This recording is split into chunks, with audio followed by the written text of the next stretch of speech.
Hey family, how you doing? I'm your brother Vimir Dees. Welcome to Mtima Radi.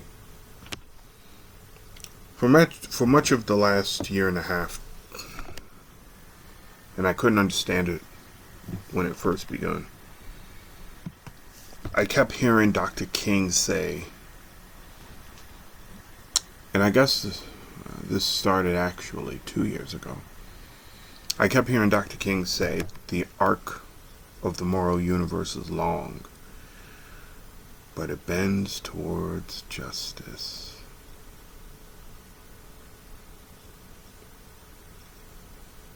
I kept hearing it. First time I heard it, in fact, was over 2 years ago. God, man. It's back in 2018, so 2.5, 3 years ago now. But it didn't become repetitive until around 2 years ago, maybe a year and a half ago. And I just heard it out of the blue. The arc of the moral universe is long, but it bends towards justice. As this pandemic has unfolded, I've mentioned it to you. I've heard it again. The arc of the moral universe is long, but it bends towards justice. And I kept hearing it. When I found the video that I had posted back in 2018, talking about a virus jumping from house to house with no apparent logic, seemed like it was targeting people. I found that shortly after the pandemic hit, and my mind was kind of racing, like, oh, whoa. Now, of course, the argument could be made, and I think it's rightfully to be made. Now, we've had a couple of them already. It was only a matter of time before we got a bad one.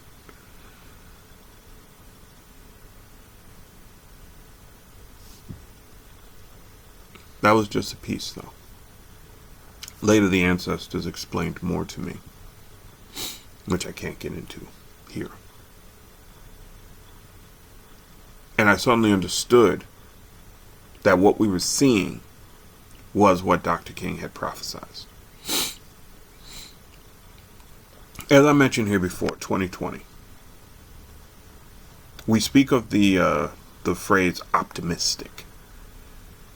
But we don't really recognize that the word optimistic, which its description is bastardization of various, English attempts to quantify stuff that is so deep that in order to bring out what it really means, you have to explain it. Optimistic. It's a very powerful word. Without going too deep into it, because that'll be for another day, and trust me, it will come. Optimism, being optimistic, is seeing the possibility in patterns, is seeing the possibility in stone face.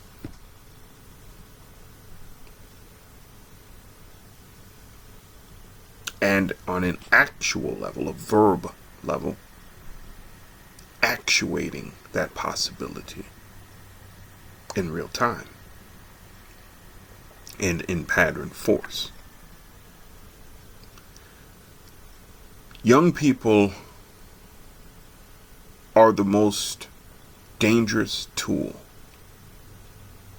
in the hands of somebody with a vision.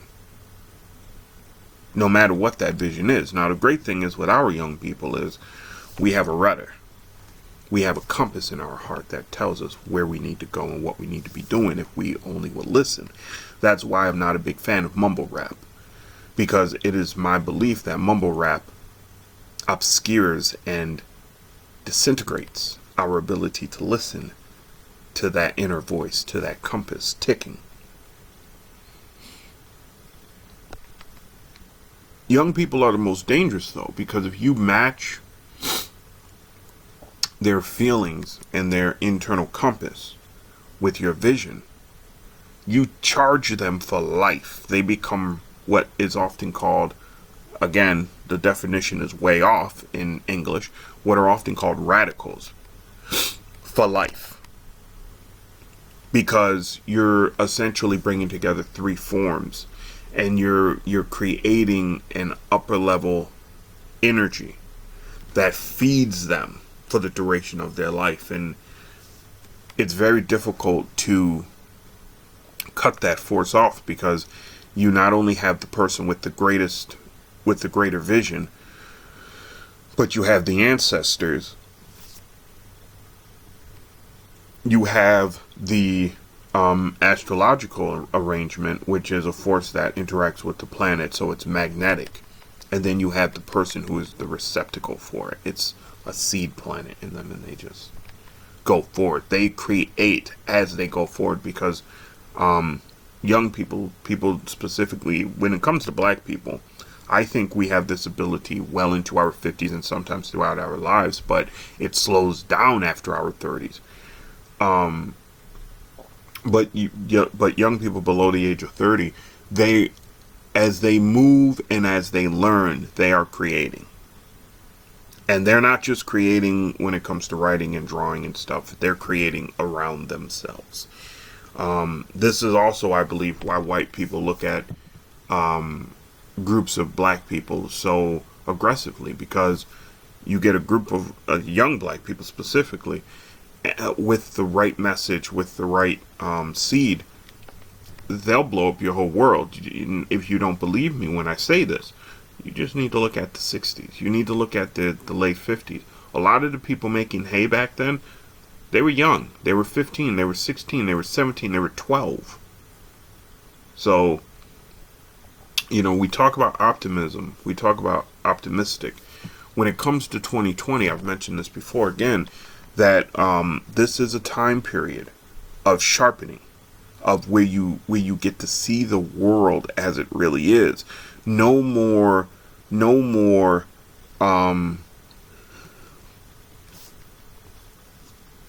disillusionments. You have to see what the world is about. And instead of the eyesight getting worse as you go up through the 20s, it's only going to get sharper, culminating, and I think it's 2032 or 2033, when the boldness of the clarity is going to be so unforgiving, that there will be two groups of people. There will be those who dilute themselves into ignoring it and thus create further havoc because they refuse to admit how the world is. And then there will be those who acknowledge it and say, to hell with this, we ain't doing this no more. And that schism is going to be what forms the two packs going forward, until either one pack dies out or the planet can't take it anymore. So, we are seeing, though, when it comes to this pandemic, and when it comes to what I just said about 2020, we are seeing, especially in the lead up to 2020, we were seeing the U.S. be put on trial, and really a trial for its survival. Who is the U.S.?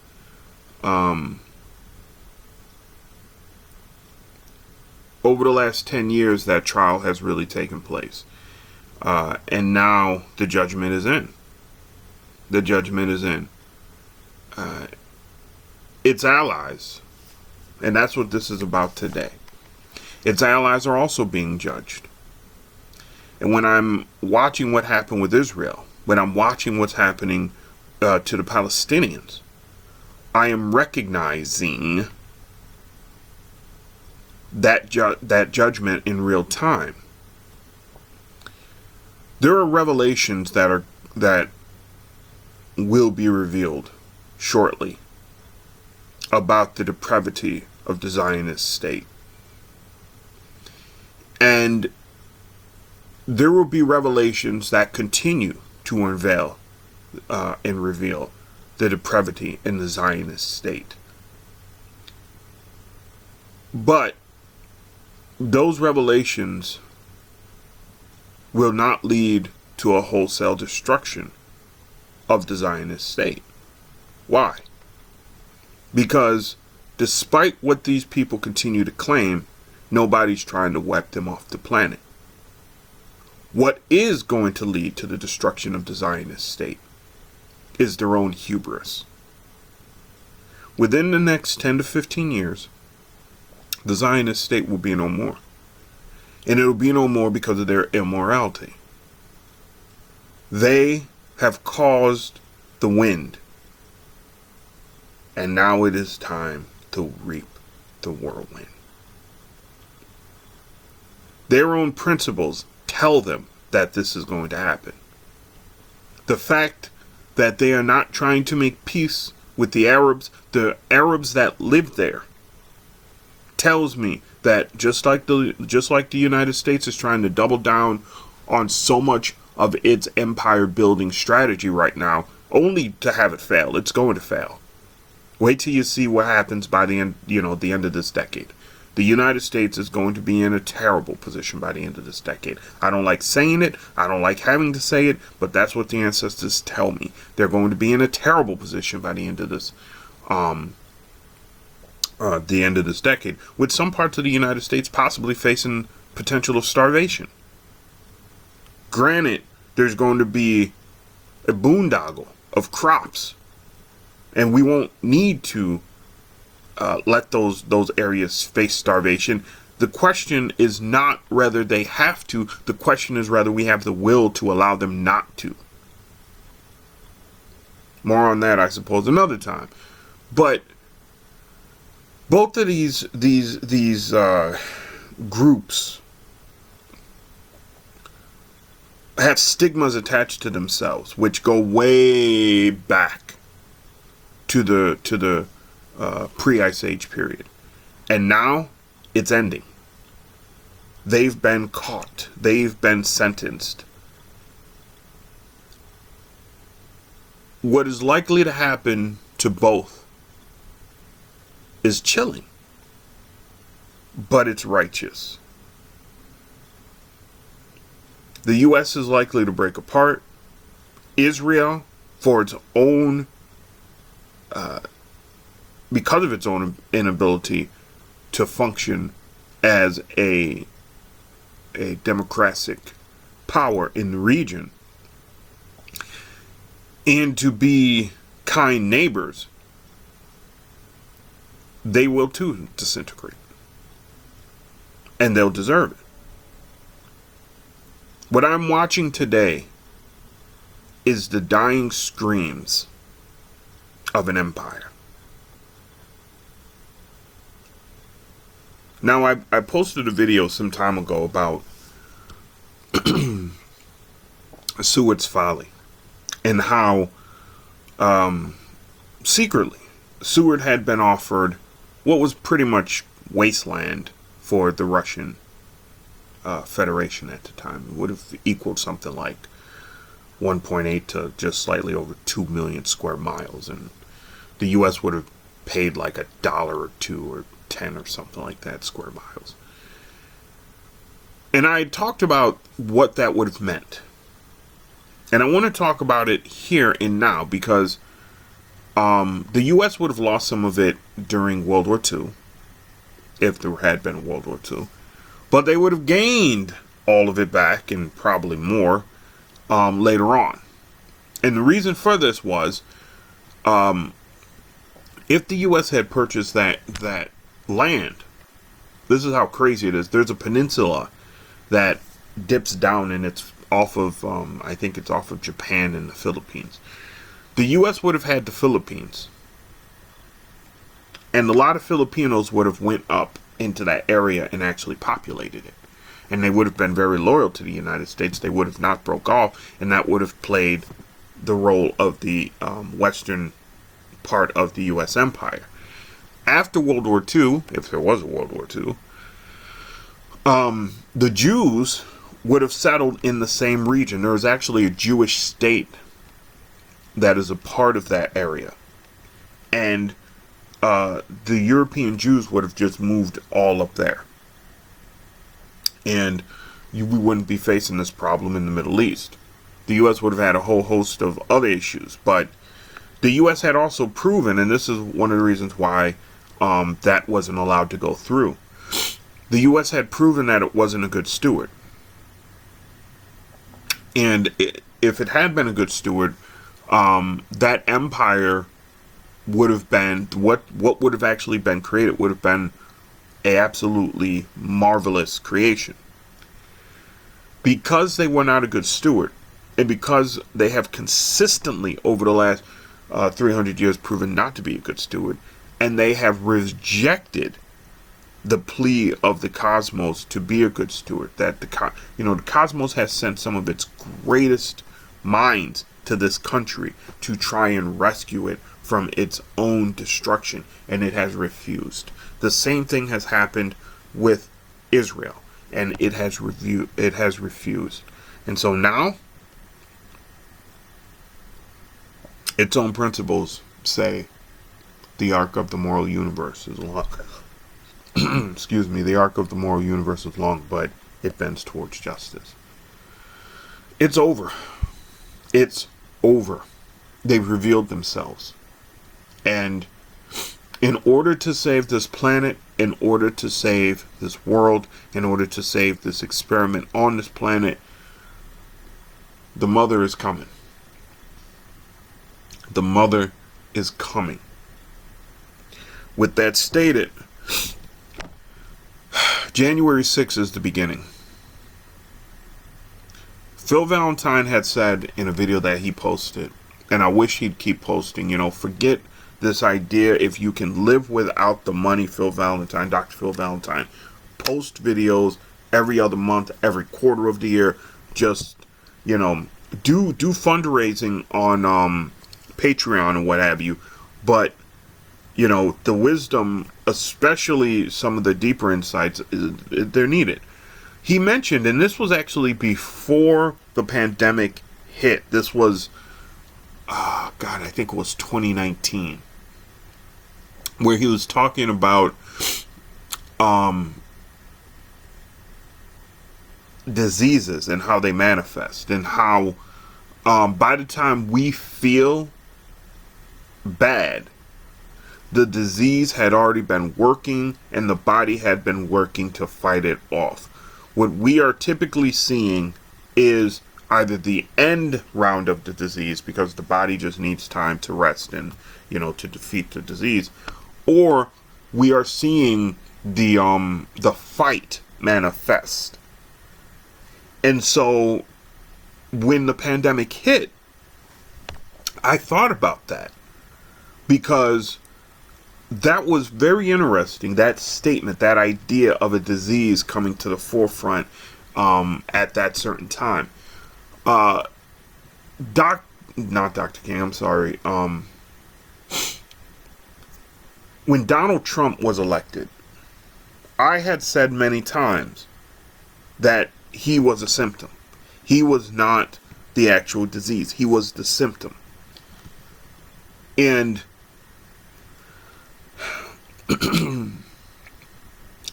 it's the truth. If you read the 4-volume set of books that Rick Perlstein put together, Perlstein, and I think I've mentioned this here before, Pierlstein, you'll see exactly what I'm talking about. If you also read the book, The Businessman's Crusade, I think is what it's called, where it talks about the businessman's attempt to reverse the New Deal. If you also read the book Rule in Ruin, R-U-L-E and Ruin, what these tell you, and there's a host of other books. I thought there was a book, and I was looking for it for a minute, called The CIA and Wall Street, but I don't think that's actually the title of it. I think that's the subtitle. Anyway, what these books tell you, and there's books that deal with the post World War II politics and things like that. But what they tell you is that in the white portion of this country, there has been a fight that has been happening since World War II. And it has been a fight against Commonwealth principles. It has been a fight to reestablish corporate dominance, which was the case of the United States. I know most black people don't look into this stuff because it is seen as kind of not having to do too much with us, because during the period that I'm about to reference, we were in Jim Crow. But during the post-Reconstruction era, corporations started dominating the country. And they started dominating the country bad, to the point that the government was completely beholden. By the end of the 1800s, the government was completely beholden to the corporations. If you read the book, We the Corporations, it gives a really good quick snapshot of what I'm talking about. It's a powerful book. But what you see is, during the Progressive Era, which is what is often referred to as kind of like the early 1900s, the pre-World War I period in the United States, there started being put some legislation to kind of curtail the corporate power in the country. That Progressive Era didn't really impact us too much, but it was resurrected by FDR in the 1930s.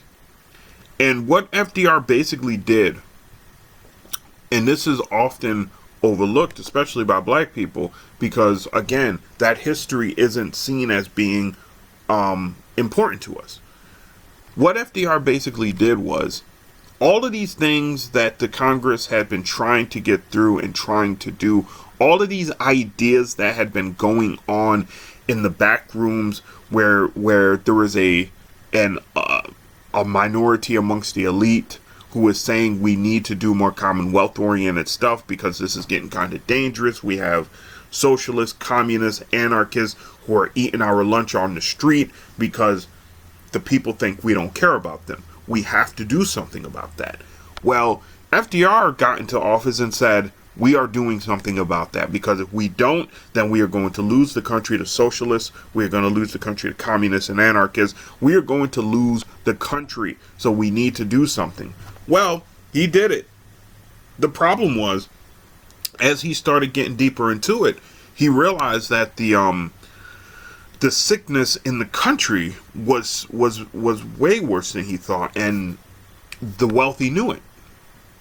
So after he died, there was a major scramble to start to undo what he had set in motion. Now, by that time, what was funny was the majority of business people seemed to believe that what he did was more good than bad.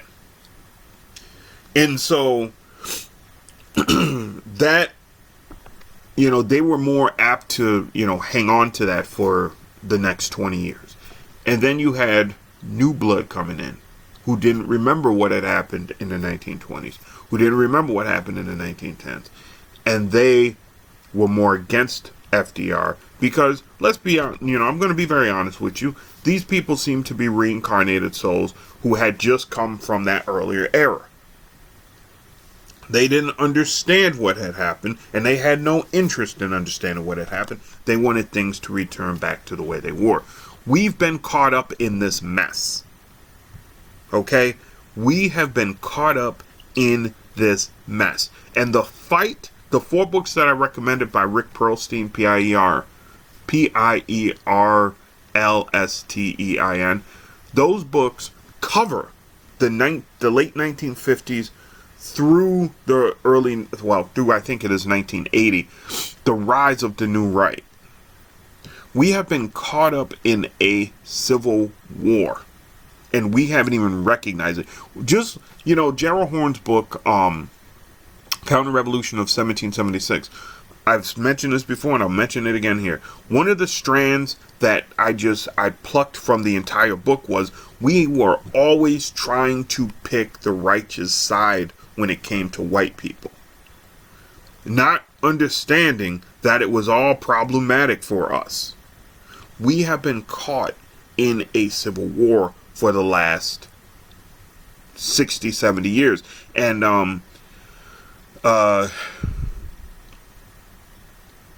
Dr. Carr refers to it as a cold civil war, and he's right.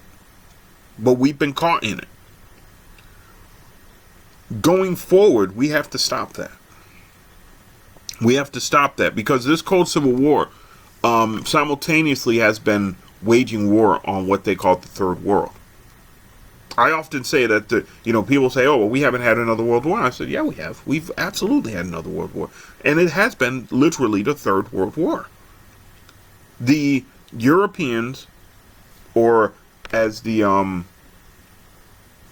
never mind. But the Europeans have been waging war with the rest of the world, and they called it the third war. The third world. They called all of these, quote, unaligned countries the third world. Well, they have been waging wars in those countries, so thus it is a third world war. And Israel has played a role in that. It has been America's bulldog in the Middle East. So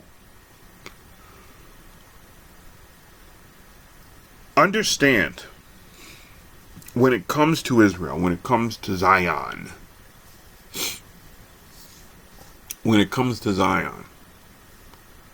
Zion will not stand by the beginning of the next generation. It cannot. I don't know exactly what's going to happen.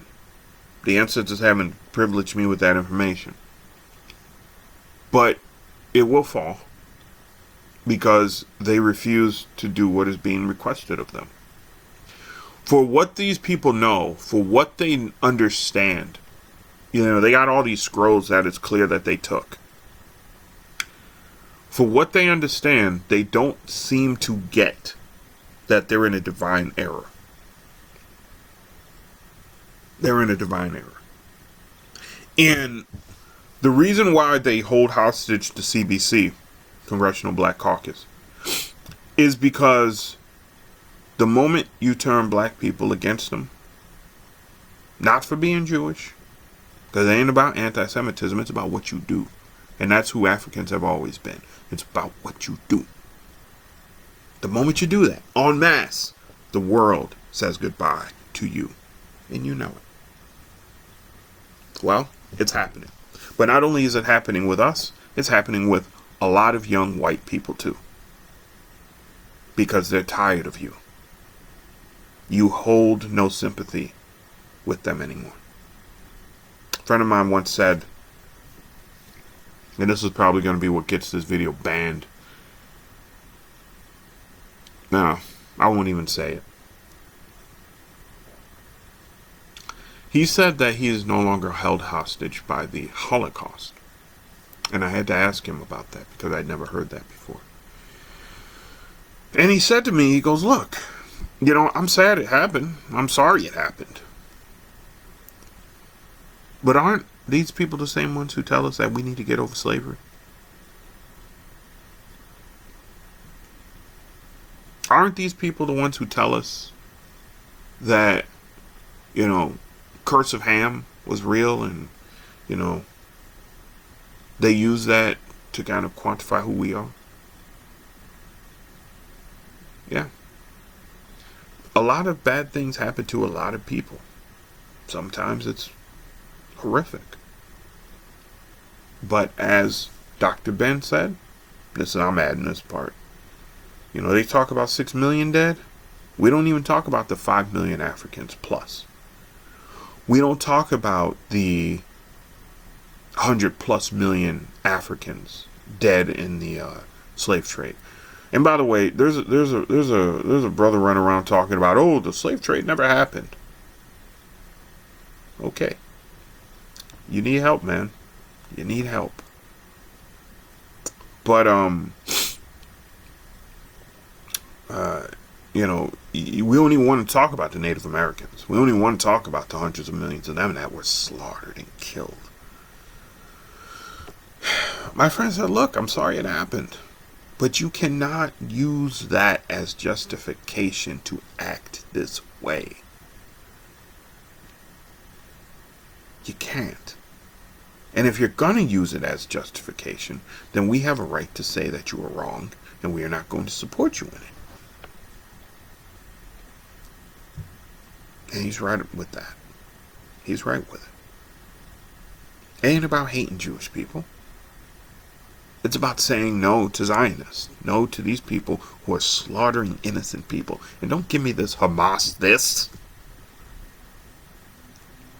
If I run into somebody's home and I take their home over and I say that God told me I can do it, and the person fights back, the person ain't to blame. I am. Moreover, Hamas has no kind of weapons compared to what Israel has. Well, really, I suppose we should be calling them Zion, because that's the interesting part about this. It's the Zionists who wanted to establish Israel, but they wouldn't call it Zion. Wouldn't the homeland of the Zionists be Zion? I don't know, maybe that's just me. But we are in an age of justice, and it's not a short age. It's not a short age.